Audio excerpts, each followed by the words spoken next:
This episode is brought to you by Progressive. Most of you aren't just listening right now. You're driving, cleaning, and even exercising.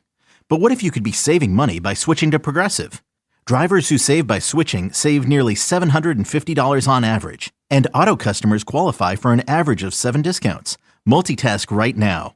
Quote today at Progressive.com. Progressive Casualty Insurance Company and Affiliates. National average 12-month savings of $744 by new customers surveyed who saved with Progressive between June 2022 and May 2023. Potential savings will vary. Discounts not available in all states and situations. You say I talk too much, say I ask the wrong things, but if the truth feels weird, then I'm pulling that string. So quote me, it's probably nothing. Just ask me questions, yeah, that's my thing. Laughing through chaos, digging through lies. If it makes you uncomfortable, I'm doing it right. So quote me, it's probably nothing. Say it too loud, now it's stuck in your head. If this all goes wrong, just remember I said it's probably nothing.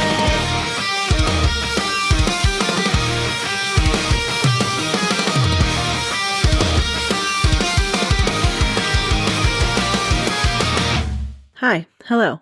Welcome back to Don't Quote Me, It's Probably Nothing.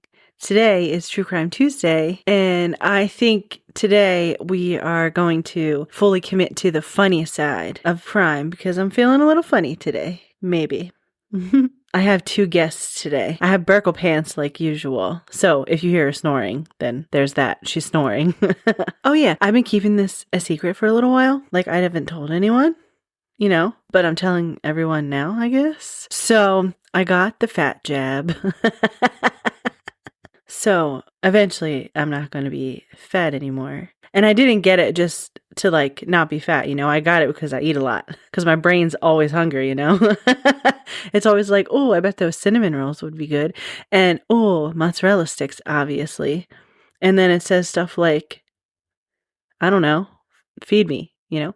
But anyway, I'm also like a little scared to not be fat anymore, you know, because what if people try to talk to me when I'm outside? You know, what if they're like, oh, hey, how are you? How you doing? Like, do you know what's going to come out of my mouth? Because I don't. I never know. But anyway, did I tell you we're going to talk about dumb crimes today? Because that's what we're talking about. Dumb ones. So grab whatever it is you're grabbing for this episode. Assuming you guys like have snacks and stuff. Some of you could like be working or driving or something. So I don't know, do whatever. And yeah, save whatever little shred of faith in humanity you have left because it might be tested. Welcome to Atlanta, Georgia.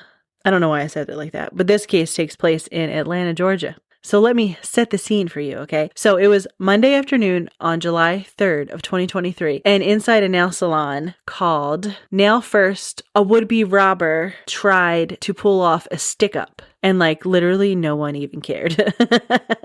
And like that's not even a joke. That's exactly what happened.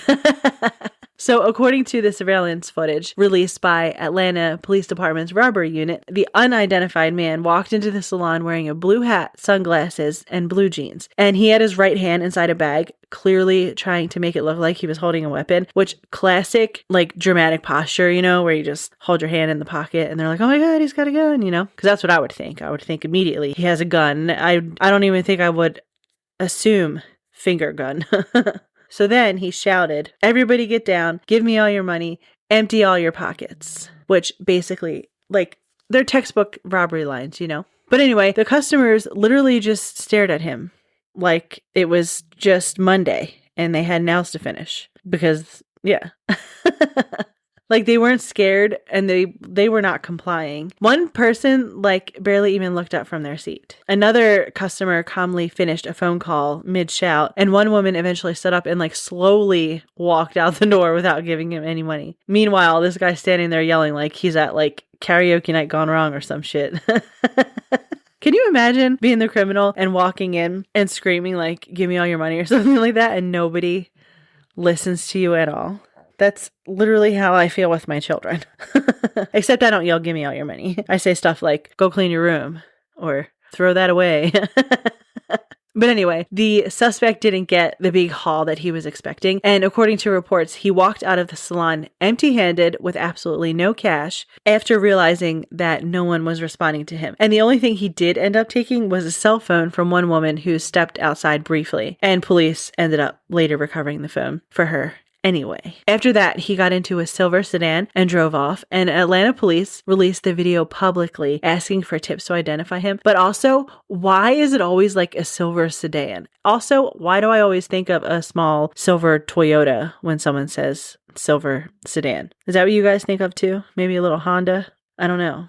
But it's always silver, I feel like. But anyway, like, I guess the robber assumed that his body language would be intimidating enough and people inside would just willingly hand over their cash. I feel like if he actually pulled a gun out, people would have freaked out, but like he kept his hands in his pockets. Maybe that's where he went wrong. He attempted robbery. Could they charge him with attempted robbery for that since he attempted the robbery?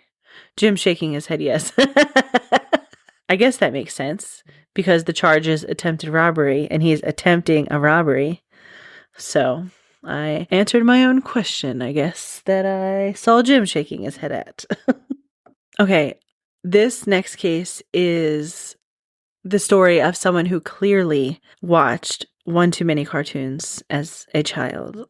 So this happened in Western New York near Buffalo on March 2nd, 2016. And 28-year-old Amanda Schweikert of Sardinia, New York, thought a cardboard license plate was a legally acceptable substitute for the real thing. So instead of a real New York State license plate, police spotted a homemade plate made of cardboard, painted to look like an official plate, taped to the back of Amanda's vehicle. And she was probably like, just paint the numbers and letters on. They won't know the difference. So anyway, New York State police ended up pulling her over, and they immediately noticed that the vehicle had no legitimate license plate. I mean, obviously. The cardboard plate was clearly fake.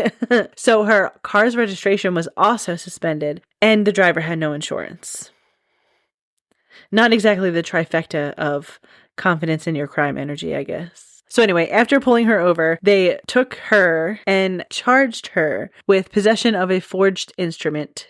That would be the cardboard plate. Operating a vehicle with a suspended registration and several vehicle traffic violations, because I guess there were that many issues, you know. So her bail was set at $400. That is a wild $400. That is so cheap. I feel like sometimes they're like $1,000. Like $1,000 was like the low bail that I've always heard mentioned. But anyway, she was booked into the Erie County Holding Center and then has to appear in court. So sucks to be her. I mean, I feel like people, I mean, if I was sitting in court that day and had like someone come up and say like, hey, they decorated their, not decorated, but their, they made a license plate out of cardboard. I don't know. I'd probably chuckle all day. I used to sit in the courtrooms all the time, and it was like literally the best job ever. Like, I don't know. It was so good. I loved every single minute of it. But anyway, there was one time, like, you know how when like you're in court, everybody's all like, yes, Your Honor, to the judge. Well, one of the defendants came up. He was clearly nervous. And the judge asked him a question, and he, instead of saying yes, Your Honor, he was like, yes, Your Highness. But it was funny because like my mind is like very imaginative. So like when someone is talking to me, I'll like picture stuff in my mind, like if they're telling me a story. And because he said Your Highness, I just pictured the judge who I sat for, like wearing a robe and a crown. I mean, he's already wearing a robe, but like a queen's robe. But anyway, this same exact guy, the judge was like, how long does it take you to get to school? Because I think he was in college or something. He said, how long does it take you to get to school? And he goes, like 10 years.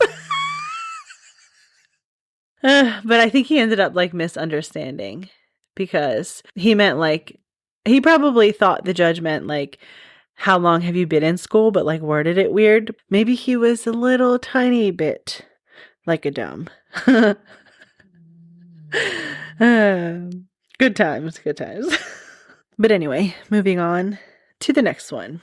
So on Thursday, September 17th of 2015, in Sycamore Township, Ohio, 2 adults, a 57-year-old man named Leroy Brigman and a 61-year-old Marcy Young, allegedly broke into a jewelry store and stole 26 diamond rings worth a combined total of $86,000. So after grabbing the rings, they tried to escape down the stairway to like get to their rental car that was parked in the basement. I guess it had like an underground thing, you know, but the stairwell only went down to 1 floor. So they were like, you know what would be faster? An elevator. I mean, elevators are good if you want to go like down fast, but unfortunately for them, they got stuck inside.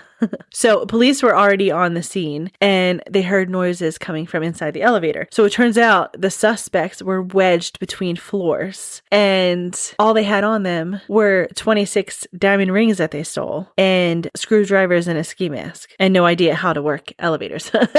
So authorities ended up calling the fire department to free them, and they were arrested as soon as they stepped off the elevator. So they were charged with breaking and entering and possessing criminal tools. And Young also faced additional charges for drug possession after police found heroin on her. But also, if you're going to steal like $86,000 worth of diamonds, like, I don't know, don't get on elevators. I feel like they're so unpredictable, you know? Anyway, so this last case comes from St. Petersburg, Florida, and it happened in August of 2019. So, according to police reports, a man robbed a Little Caesars pizza restaurant in Pinellas County, Florida. And so the suspect entered the restaurant and he had a handgun and demanded money. And employees complied because obviously safety first. But instead of just leaving with the cash, he also took a pizza. And not just like a stack of pizzas or the whole rack, just like 1 pizza, which means he was probably hungry before committing the crime, which is being hungry is never good for decision making. Never make decisions on an empty stomach. Also, don't go food shopping on an empty stomach, which I guess is the same thing, because when you go food shopping, you're making so many decisions because you're deciding what to buy, you know?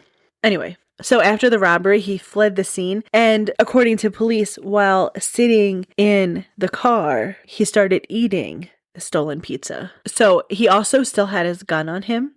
So he had his gun in one hand and his pizza in the other, which is bad multitasking, if you ask me. And this is where things go completely wild, because while eating the pizza, the suspect accidentally discharged the firearm and shot himself in the hand. Can you imagine? So after injuring himself, he did what many criminals would do, I guess, and he sought medical attention. So police say that the man showed up at a local hospital with a gunshot wound to his hand, and as hospitals tend to do, staff contacted law enforcement because gunshot wounds don't come with a like no questions asked thing, you know? Because like if you have a gunshot wound, someone else could have happened to them, you know, something else could have happened to someone else. So officers responded and they interviewed him, and they obviously connected the dots between the robbery and the stolen pizza and the firearm and the conveniently timed gunshot wound. He was taken into custody and later charged with armed robbery and weapons related offenses. The pizza, sadly, did not survive the investigation. Which I can, like, if you're hungry and you're going to steal a pizza and I work there, if you didn't rob me at gunpoint, I'd probably give you an extra pizza. I'd be like, here, man, you look hungry. Let's take the second one, you know? Have this other pizza. Feed your friends. Brr, brr, brr, brr, brr. It's time for the Docket of Dumb, the segment where I read you 5 headlines with no context. Humanity just doing some embarrassing stuff. Suspect arrested after returning to crime scene to look for a phone he left behind. Man caught hiding from police behind a cardboard box. Woman arrested for shoplifting while wearing ankle monitor. Police say burglar stopped to make a sandwich during break-in. Man arrested after attempting to escape police on a child's scooter. And that is the end of today's True Crime Tuesday, Dumb Crime edition, which I guess is a gentle reminder that essential thinking is not for everyone, I guess. Thank you for hanging out with me today. If you laughed or sighed deeply or whispered like, there's no way, make sure you follow and leave a rating and share it with someone who also enjoys listening to this. Shout out to those listening on Nighthawk Radio. Go check them out because you might find your favorite new podcast. This week's song of the week is called Now That We Both Know, and it's by Kamenar, and I know that because I had to email them and ask how to pronounce it because I didn't want to pronounce it wrong because I'm the queen of mispronouncing things, which I'm glad I did because I was going to be like, it's by Kamenar. And I would have felt absolutely terrible if I pronounced it wrong because, that just sucks, People pronounce my name wrong all the time. I've gotten Kaylani. I've gotten Colleen. What else? There's so many weird ones. Or they'll be like, Colleen. And they like... Anyway, I will be back next week with more... No, I won't be back next week. I'll be back Friday. Maybe Sunday. I will be back at some point this week with some more weirdness. We're going to be talking about Scientology, and I'm so excited, but I already recorded half of the episode, so I'm going to remind you again, obviously, that we're going to be talking about Scientology because I mentioned it in the beginning of that episode. But yeah, that's what we're going to talk about, and I am so excited for it. If you can't tell, I was just kicking my feet. Anyway, stay weird, stay curious, go be kind to someone for no reason, and go be amazing.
Guys, it's no use putting it off. The best time for an underwear refresh is now. Tommy John underwear is designed for a perfect fit that stays put all day. There's zero chafe thanks to 4 times more stretch than competing brands. And their innovative horizontal quick draw fly is a game changer. With over 30 million pairs sold, there are thousands of men out there more comfortable than you. Don't settle for less. Go to TommyJohn.com today for 25% off your first order with code COMFORT. That's TommyJohn.com, code COMFORT. Tommy John. Comfort perfected.